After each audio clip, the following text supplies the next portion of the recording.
Todos nós estamos sempre em guerra, não apenas com inimigos, mas também com colegas, amigos e familiares. Todo mundo tem rivais ou já experimentou situações de traição das pessoas que estão mais próximas. E para combater esses desafios, as pessoas devem ser agressivas, interessadas em si mesmas e estratégicas. Afinal, a maneira como se lida com esses conflitos é o que determina se uma pessoa é ou não bem-sucedida na vida.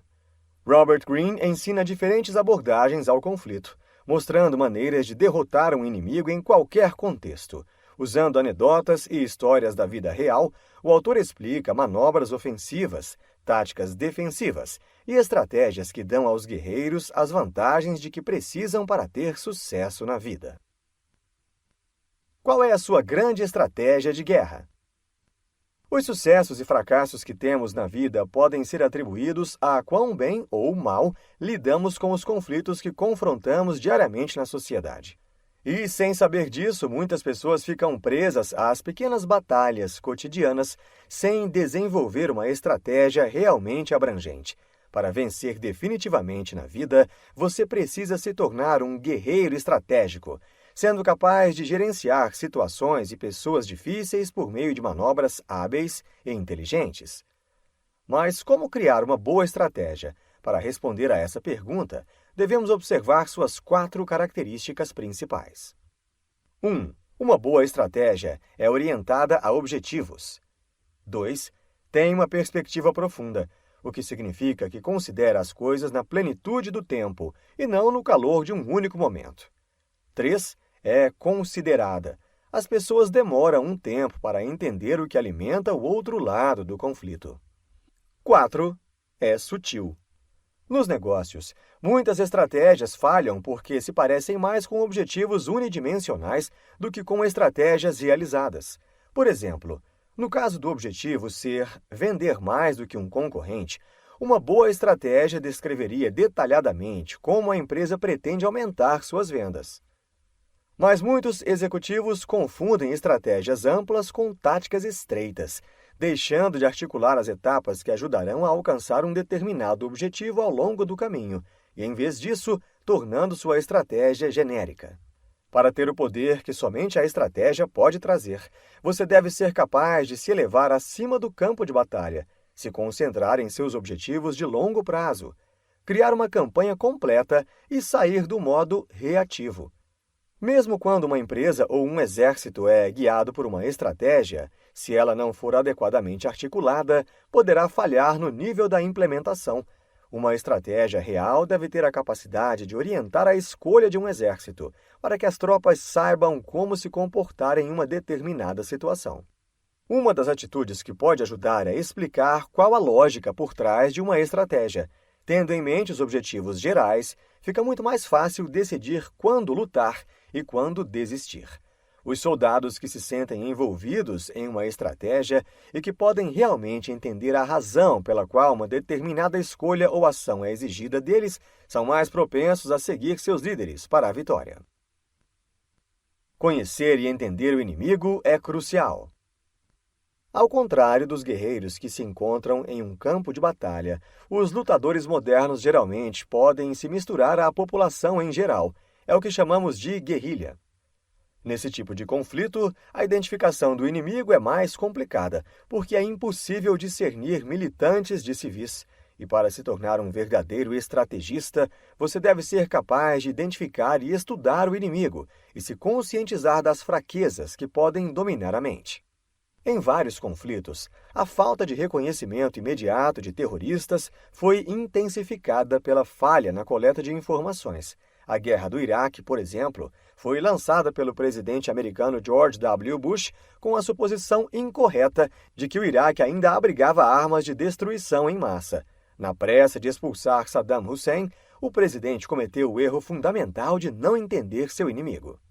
Se você se preocupa em entender como a mente funciona, já está um passo à frente. Entender a mente é a chave para controlá-la. Como a tendência humana é ver as outras pessoas como reflexos dos nossos próprios desejos e valores, a melhor maneira de encontrar as fraquezas de um inimigo é através de um contato direto entre você e seu inimigo, e não de espiões, já que assim você corre o risco de obter informações unilaterais. Por trás de uma frente amigável, você pode observar os seus inimigos e fazê-los se abrir, pensar como eles pensam, e, depois de descobrir sua vulnerabilidade, você terá o material para destruí-los. Em geral, é mais fácil observar as pessoas em ação, principalmente em momentos de crise. Esses são os momentos em que eles revelam sua fraqueza ou se esforçam tanto para disfarçar que acabam por deixar visível. O inimigo nunca responderá de maneira esperada às suas estratégias. Eles estão constantemente mudando e se adaptando a você, aprendendo com seus erros e sucessos. Portanto, seu conhecimento do inimigo não pode ser estático. Mantenha sua inteligência atualizada e não confie na resposta do inimigo da mesma maneira 2 vezes. Às vezes, a liberdade é um fardo. Por vezes, a liberdade é a razão pela qual você procrastina e nunca consegue fazer nada significativo.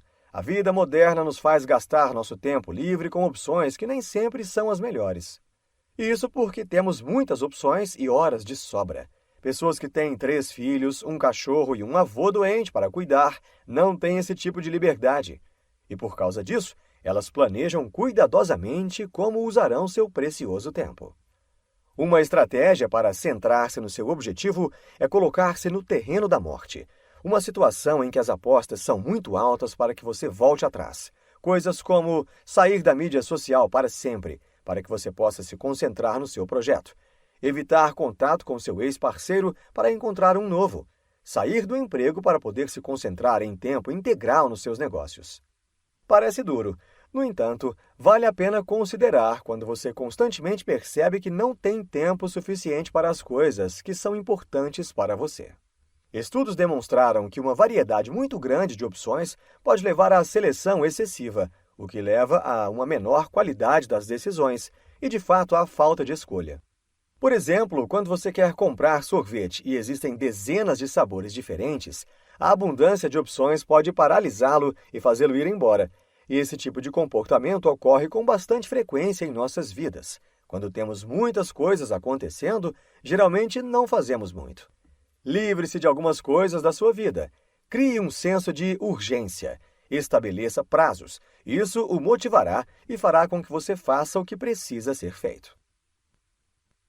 Às vezes, a guerra exige o uso de táticas não convencionais, o famoso jogo sujo. A guerra é política, enganosa e manipuladora. Frequentemente, o último recurso dos fracos e desesperados é usar todos os meios disponíveis para equilibrar o campo de jogo, nem que para isso tenham que jogar sujo. O jogo sujo tem uma própria lógica. 1. Nada permanece novo por muito tempo. Aqueles que dependem da novidade devem sempre ter alguma ideia nova que contrarie os conservadorismos de sua época. 2. Aqueles que usam métodos não convencionais são mais difíceis de combater. Como a rota clássica nem sempre funciona, você deve usar métodos indiretos de combate, mesmo ao custo de se sujar. Tentar manter-se no senso de moralidade é arriscar-se a ser derrotado. A guerra suja envolve táticas que podem parecer injustas, por inspirar medo em cidadãos e soldados. Os combatentes do tipo guerrilha, especialmente os terroristas, geralmente confiam em guerras sujas em vez de métodos militares mais convencionais. Mas mesmo as forças de guerra tradicional, por vezes adotam táticas não convencionais. Por isso temos atualmente muitas discussões acerca de programas que não são bem divulgados e monitorados pelo governo, por exemplo. No século XXI, os Estados Unidos saíram à frente na guerra de drones, uma tática controversa e frequentemente envolta em segredo. Essa tecnologia permite que os militares americanos monitorem secretamente e até matem alvos distantes sem a perspectiva de retaliação imediata. Para os defensores da guerra dos drones, o sistema é ideal porque combate ao terrorismo sem colocar os soldados americanos em perigo. Mas os críticos da guerra dos drones questionam as implicações morais, particularmente no que diz respeito a danos colaterais. Estima-se que 1 em cada 5 ataques de drones mata civis, não terroristas. De acordo com a ética militar tradicional, é possível pensar o número de civis mortos contra o número de vidas salvas ao impedir um ataque terrorista. Em outras palavras, as mortes de civis, embora infelizes, podem ser justificadas. mas é difícil fazer as contas quando as informações sobre o programa de guerra por drones não estão abertas ao público. Na guerra, as decisões devem ser tomadas distante das emoções. Emoções pessoais levam a más decisões. Afinal, elas tendem a passar de uma situação para outra, influenciando as experiências. Criar estratégias de guerra exige uma cabeça fria e um pensamento analítico. Por exemplo, um general que discute com um irmão sobre os negócios da família pode levar sentimentos negativos para uma sessão de estratégia militar no final do dia. Para um civil, o simples ato de ficar preso no trânsito pela manhã pode torná-lo menos receptivo a novas ideias em uma reunião mais tarde. A ciência da regulação das emoções vem crescendo e atraindo considerável interesse nos últimos anos, principalmente no que diz respeito à regulação das emoções negativas provocadas pelo estresse. Mas há uma solução simples. Especialistas sugerem que as pessoas podem, até certo ponto, se proteger contra estressores principais, expondo-se a estressores menores antecipadamente. Por exemplo, uma pessoa que precisa fazer uma cirurgia e se sente nervosa quanto a isso, pode visitar o hospital nos dias anteriores para saber mais sobre o que esperar no dia do procedimento. Uma pessoa que precisa fazer uma apresentação de trabalho de alto risco pode incluir uma noite divertida como forma alternativa de ensaio.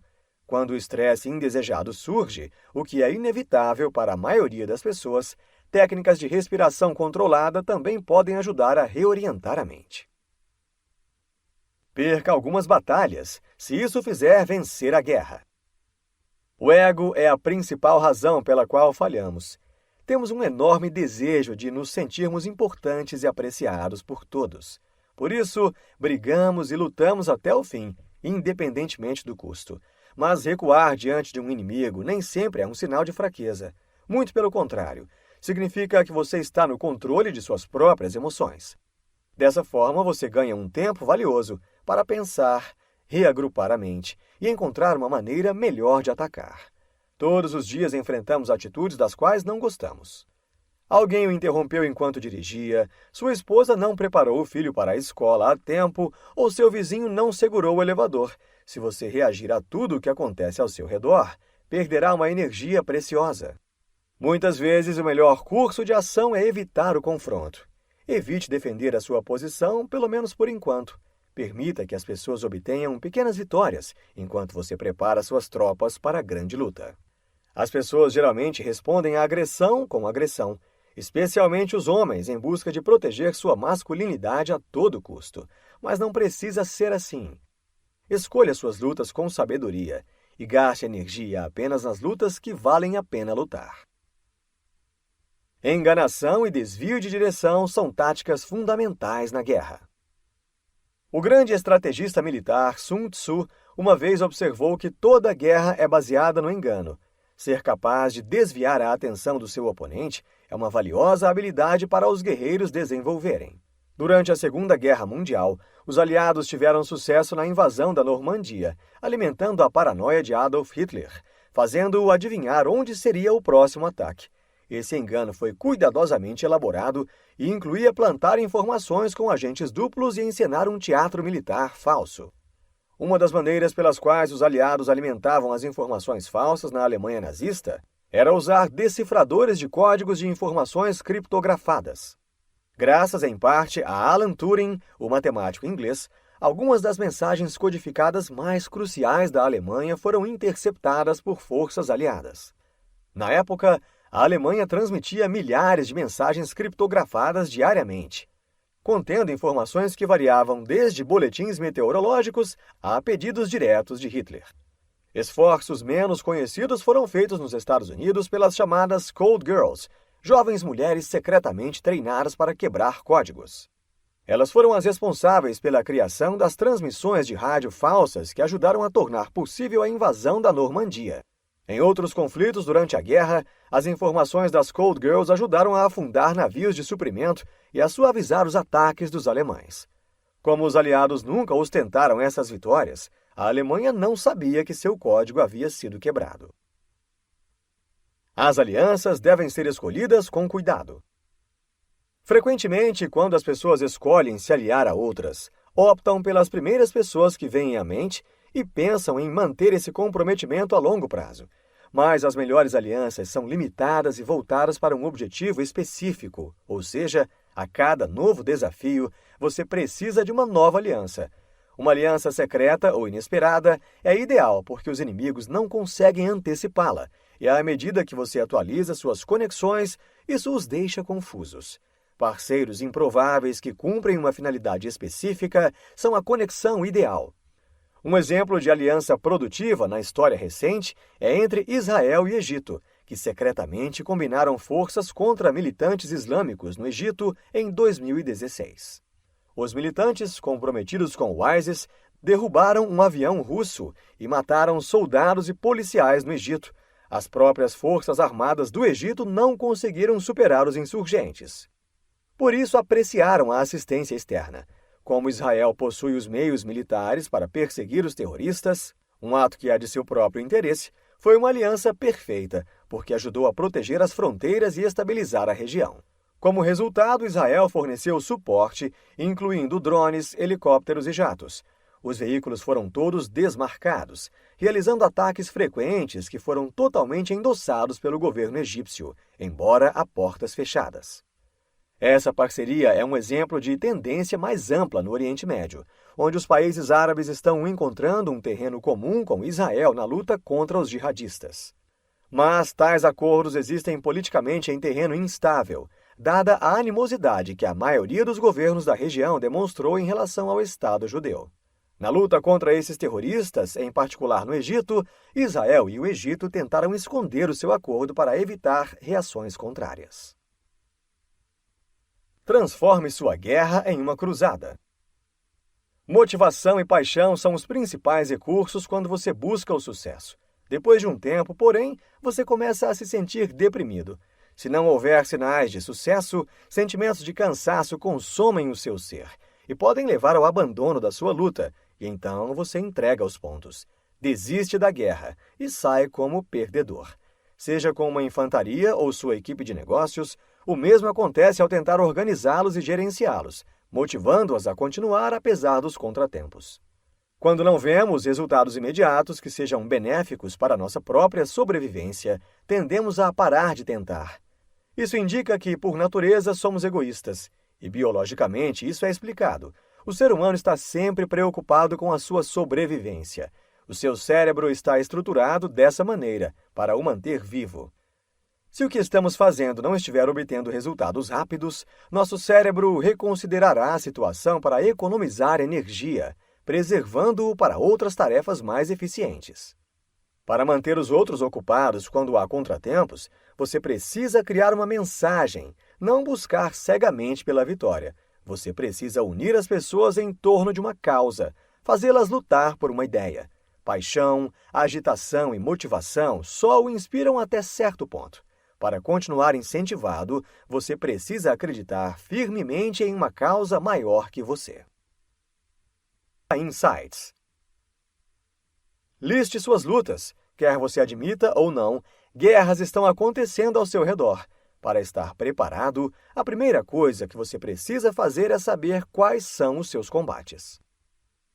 Identifique seus oponentes. É difícil saber quem são seus inimigos, mas para ganhar na vida, você deve se tornar excelente em detectá-los, procurando sinais que demonstrem hostilidade em relação a você. É crucial ver contra quem ou o que você irá começar o seu combate, e quais as razões por trás dele. Não pense que as pessoas entenderão sua causa sozinhas. Fale sobre ela. Compartilhe sempre que possível. Apresente-se como uma pessoa de palavra, e depois disso, cumpra o que você disse. Aprenda a pensar como seus inimigos. Isso pode lhe dar uma vantagem. Se você entender como funciona a mente da pessoa à sua frente, terá a chave para controlá-la. E não apenas, mas você também entenderá por que eles estão fazendo o que estão fazendo. Depois de saber o porquê das coisas, você pode manipulá-las. Seja criativo. Os maiores generais, os estrategistas mais criativos, se destacam não porque têm mais conhecimento, mas porque são capazes, quando necessário, de abandonar suas noções pré-concebidas e se concentrar intensamente no momento presente. É assim que a criatividade é desencadeada e as oportunidades são aproveitadas. Pode ser valioso analisar o que deu errado no passado, mas é muito mais importante desenvolver a capacidade de pensar no momento. Dessa forma, você cometerá muito menos erros para analisar. Neste livro, você aprendeu que pensamos que o mundo é um lugar pacífico, onde todos vivem em harmonia. Mas, diariamente, seja na política, nos negócios, na arte e até mesmo em casa, enfrentamos adversários. E para superá-los, precisamos adaptar nossos movimentos, mensagens e estratégias. Entender e controlar as emoções quando as coisas não saem conforme o planejado. E observar as situações sob uma perspectiva clara para fazer a escolha certa são algumas habilidades que podem ser melhoradas. Na guerra, é importante lembrar que as coisas não são necessariamente o que parecem. Os enganos podem ser cometidos por aqueles que sabem tecer fatos e ficção em mentiras críveis. Mas qualquer que seja a direção que uma guerra tome, os guerreiros devem manter a sua presença mental e sempre reservar uma estratégia de saída. Às vezes, a derrota é inevitável, mesmo para as pessoas que estão acostumadas a vencer. Mas se você souber onde estão suas falhas, isso o ajudará a garantir que uma única perda não se transforme em um padrão.